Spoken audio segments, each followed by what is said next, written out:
They had no role in that struggle. They paid no prices for that struggle. RSS was there very active in those days.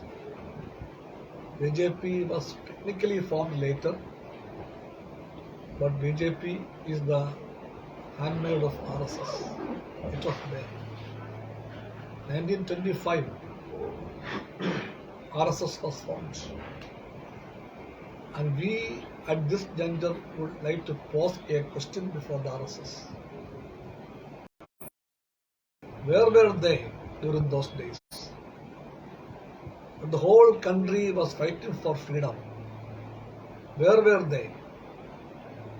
They were not in the thick and thin of those battles. They kept away from it. The communists did fight. The socialists did fight. Various heroes of the country like Bhagat Singh and his comrades, they fought for this country. The presidents, everyone fought. Only one political stream. I repeat, only one political stream which has no role in that struggle then and now is the RSS. They call that struggle saying that theirs is a cultural organization with nothing to do with politics. That is the RSS.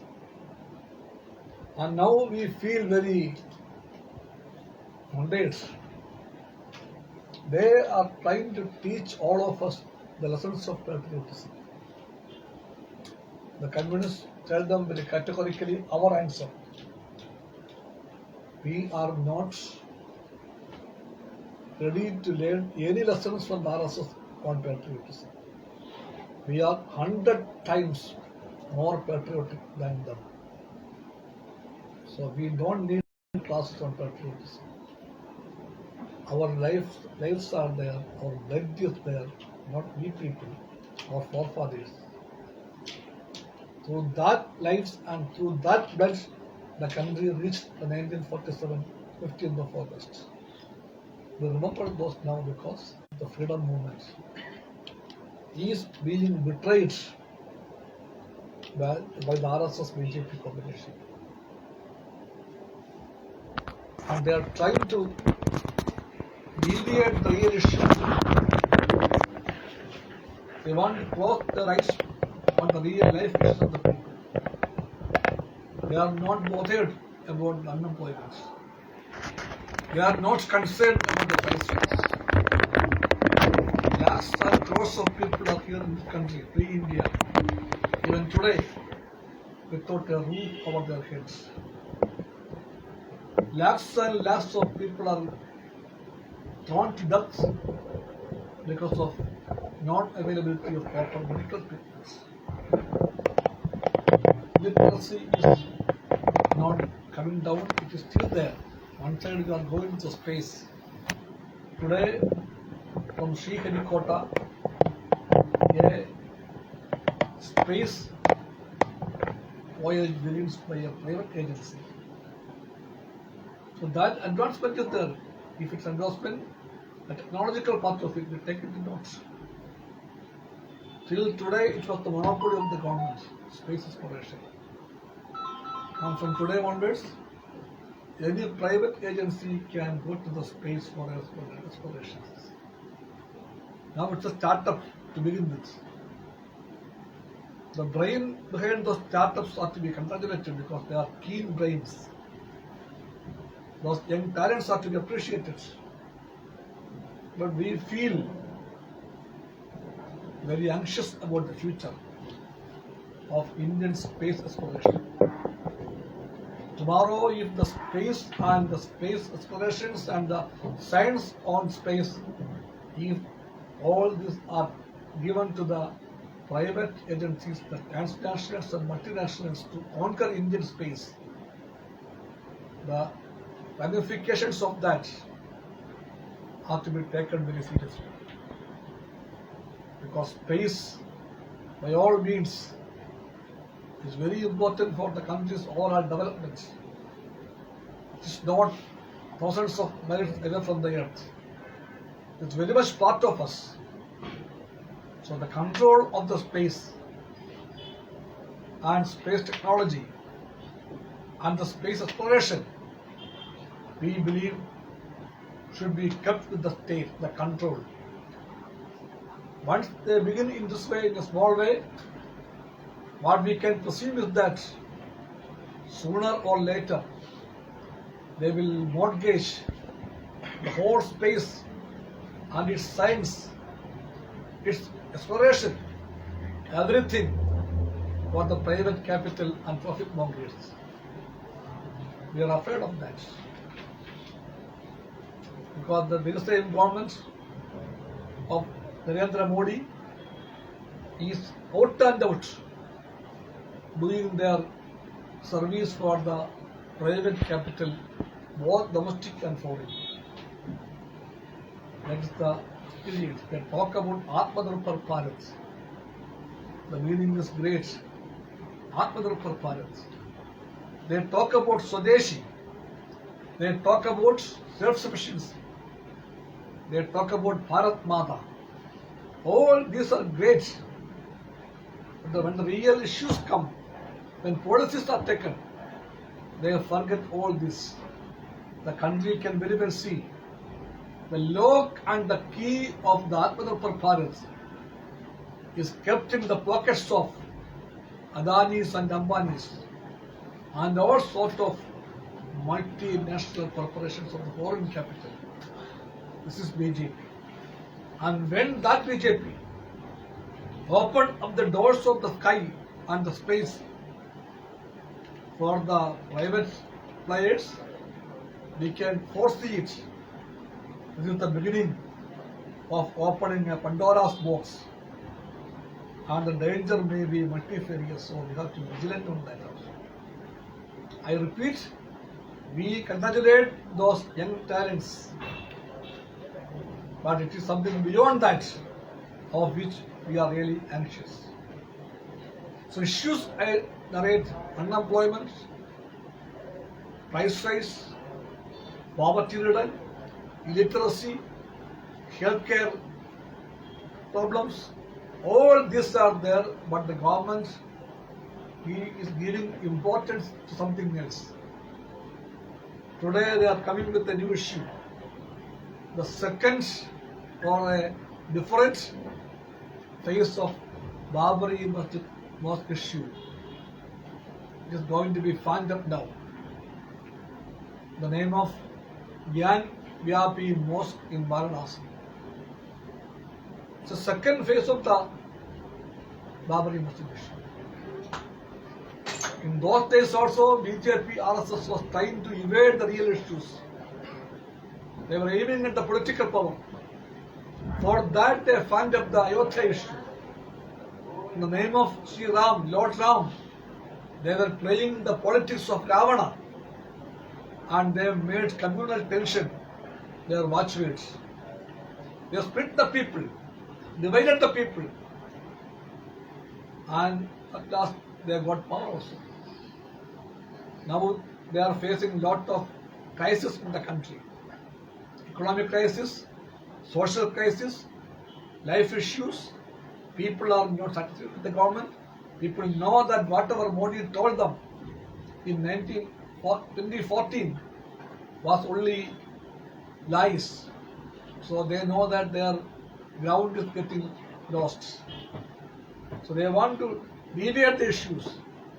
Now they think that this issue in Varanasi is a temple, the same story. Very near a temple, very near a mosque. And that mosque, they are telling, should be taken away, demolished. The same pattern of the Ayodhya temple. That is the issue. They are going to fan it up. We would like to remind the government of India and Narendra Modi. As the Communist Party of India, we say, don't forget the provisions in Places of Worship Act, Special Powers, 1991.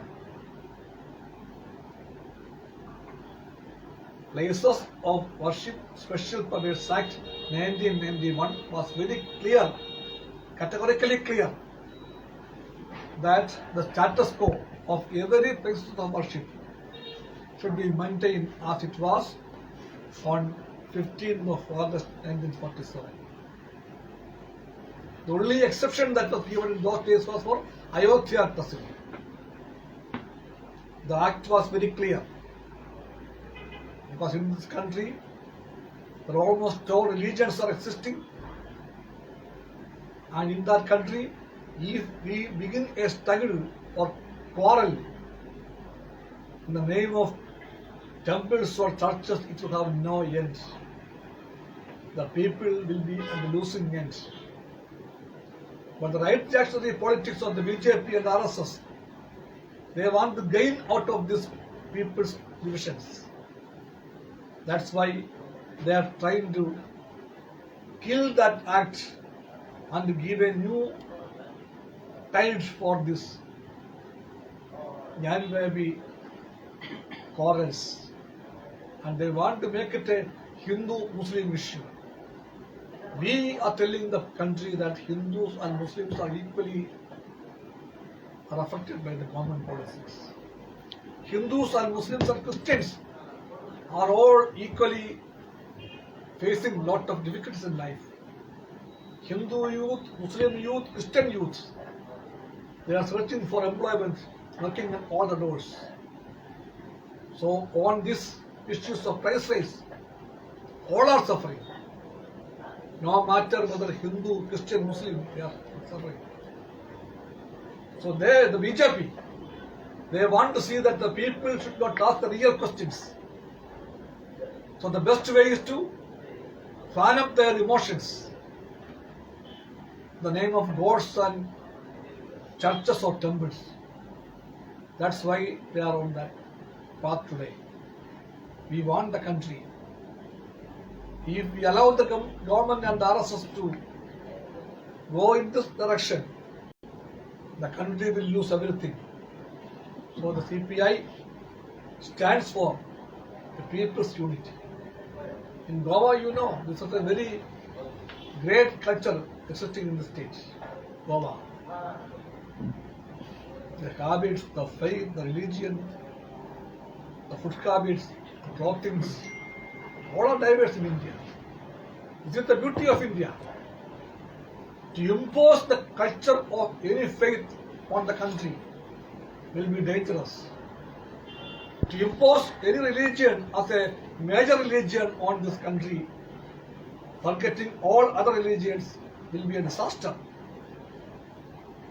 Faith is a reality and faiths are to be respected.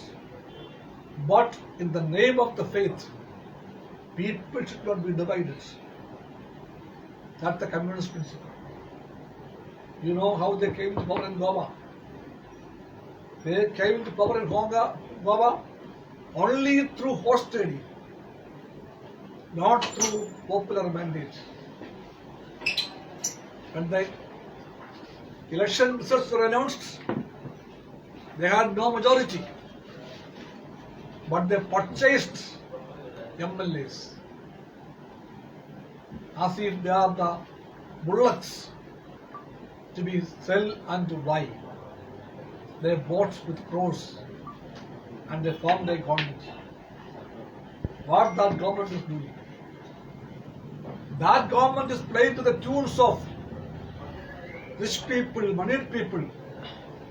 We had a meeting of the AITC workers in the very same place 2 days back. Another industry, the workers are suffering.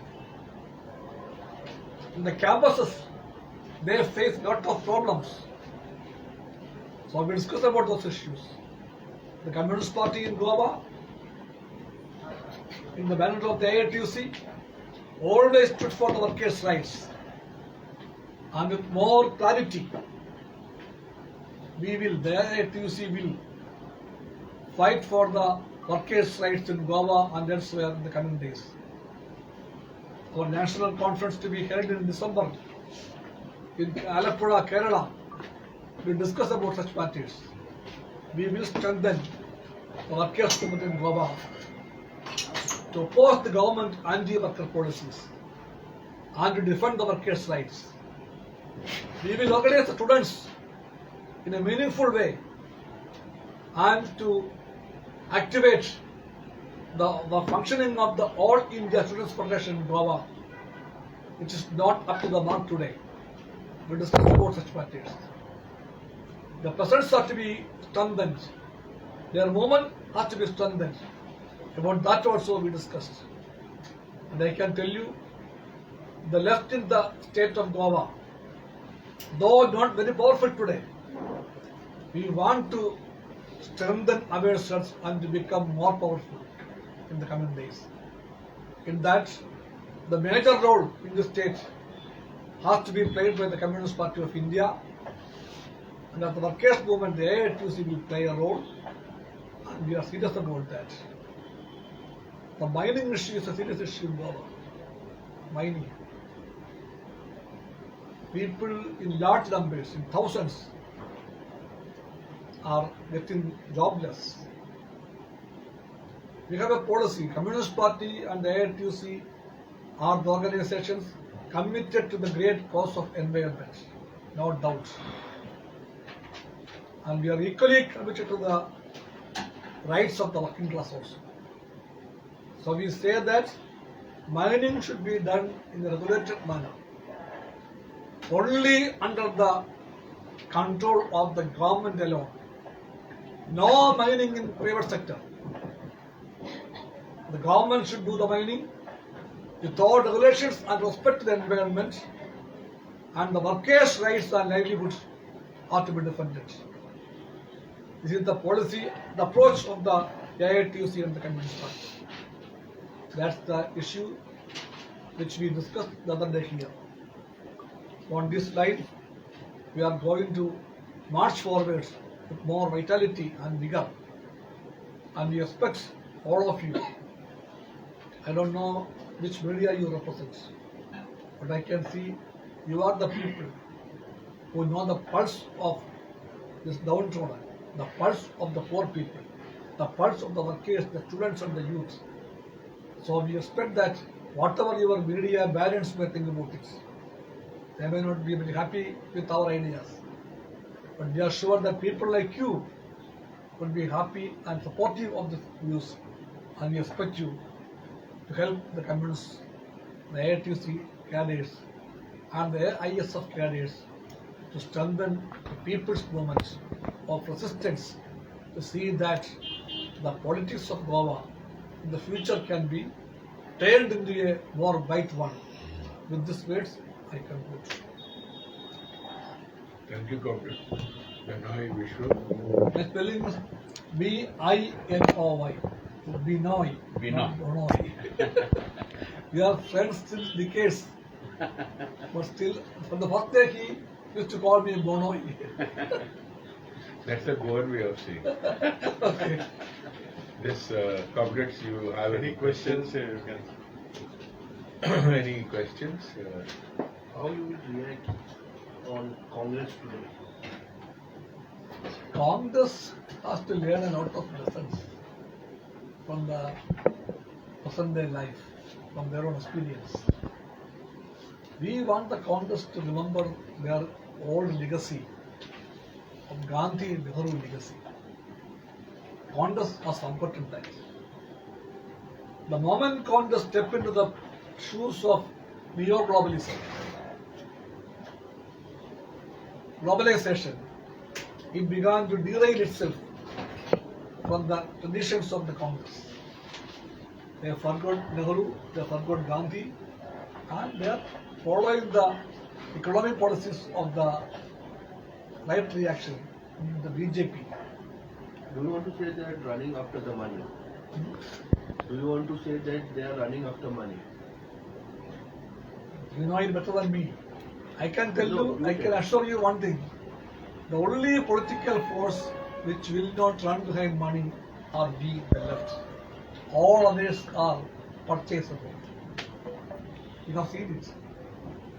We are not ji, purchasable. अब भारत जोड़ो यात्रा की तरफ कैसे दिखते हैं? जो राहुल गांधी ने Bharat Jodo Yatra, Rahul Gandhi is trying to create a new life for the Congress party. We wish him successful. But there's a big but before that. That big but comes from this question. Are they ready to learn again the Nehruvian concept of India? Nehruvian concept. We don't want the Congress to become a left in the approach. But we would wish to them to become Nehruvian at least. In Kerala the other day, we heard the Pradesh Congress Committee President spoke that Nehru had supported communal obscurantism and communal fascism. A Congress leader telling the people, even Nehru supported communal fascism, then why not I? This is the Congress of today. So we feel sorry for Rahul Gandhi. What Yes. is your agenda of 2024 election? Our agenda is to unseat the BJP from power and to bring in an alternative government with a people-oriented program that includes all secular, democratic and left forces. And we are very optimistic that if such a unity can be realizable, BJP can be ousted. In that, all the parties have to play their role. All the parties. The bigger party, the bigger role. The smaller party, smaller role. But all should come together. For that, the time has come. The time has come to take the initiative politically, to rally together all these forces. With that attempt, we are serious. We are realistic. But we are dependable in this fight. What do you have to say? कल राहुल गांधी ने सावरकर के ऊपर माफी वीर करके बोला था press conference में, और अभी सब देश में बवाल हो रहा है कि कांग्रेस की तरफ से वो ये भी चल रहा है, आंदोलन चल रहा है उसके ऊपर। कैसे देखते हैं वो सावरकर के बारे में तो बोला है? We would like to ask the BJP and RSS, how can they regard Savarkar as a national hero? The man who wrote letters of apology, not once, not twice, but thrice. I have read those letters. The language so submissive, so slavish to the British crown he applied. If your Majesty is kind enough to give this prodigal son the pardon, the rest of my life, I and my friends will remain most loyal to the British crown. This was the wording of the letter of Savarkar. And how the Savarkar can be a national hero? Savarkar was the man of inspiration for whom? To the killer of Mahatma Gandhi. Godse was inspired by Savarkar. And that Savarkar is a shame on the nation. You are very clear. If somebody in the Congress want to withdraw their statements, their business. We are very clear about Savarkar. Christopher बाब जो मायनिंगचे एक issue चालू आहे की त्यांनी आता सांगितलं की मायनिंगचे जे कामगार आहेत म्हणजे पहिले त्यांना घेणार आहेत की नाही हे क्लिअर नाही अजून. म्हणजे ते मायनिंग जर चालू झाल्यानंतर त्यांना परत घेणार आहेत की नाही हे क्लिअर नाही. तुमचं कसं काय? आमचं व्ह्यू स्पष्ट आहे. दर कामगाराला मायनिंग चालू झालं घ्यायचं, कामावर घ्या. They have to take the workers back.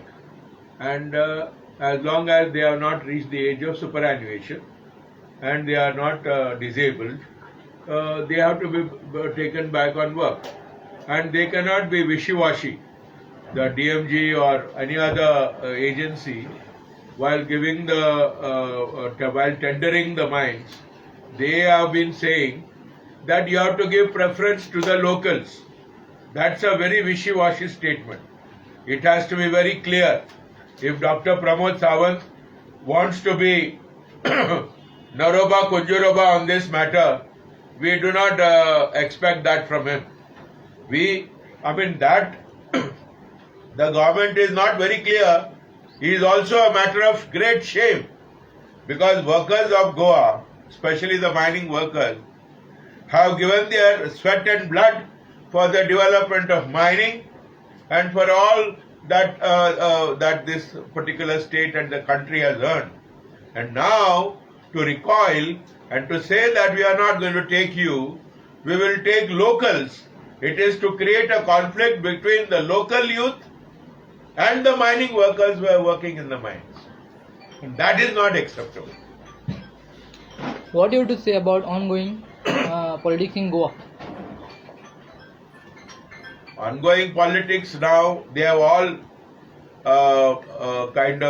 Congress, who are in the Congress, they have all been now mothered by BJP, except a few. Token Congressism is in evidence in Goa. So everything is saffronized. So you have a one party monopoly rule in Goa. But the question is whether people in Goa are with that party 100%, question mark. With the kind of problem that we have got, you saw recently there was a job mela where 14,000 workers live came and said we want a job. And what did they get? Only 500 people could be given a job. And they said there were 120 plus companies lined up to give jobs. Where are they? Simultaneously, we have in IFC, this is IFB, there are more than 130 workers just thrown out on the trot. And management is swinging lead. And the government is silent. The ministers are silent. The chief minister is silent. He is telling the workers, go and sign whatever management is asking you on the dotted lines, and go and become slaves of the company. Go and become slaves of the company. There was an agreement for 3 years. 3 years that they would be trainees. After 3 years they will be regularized. And they are now told, 1 more year will be added to your service. And now they are told, we will look after how you behave, how you work, and then we will regularize. Is this the policy of the government? The government is encouraging all kinds of typical forms of employment, whether it is daily wages, fixed term contracts, trainees. So for years together our youth, आमचे तरुणांक सारखे ते पिळटात, exploit करतात, आणि they expect that workers or for that matter that people or the youth will not become terrorists. These are the employers and the government who are actually making the young people terrorists. Because when you exploit and suppress, you are going to create terrorism in this country.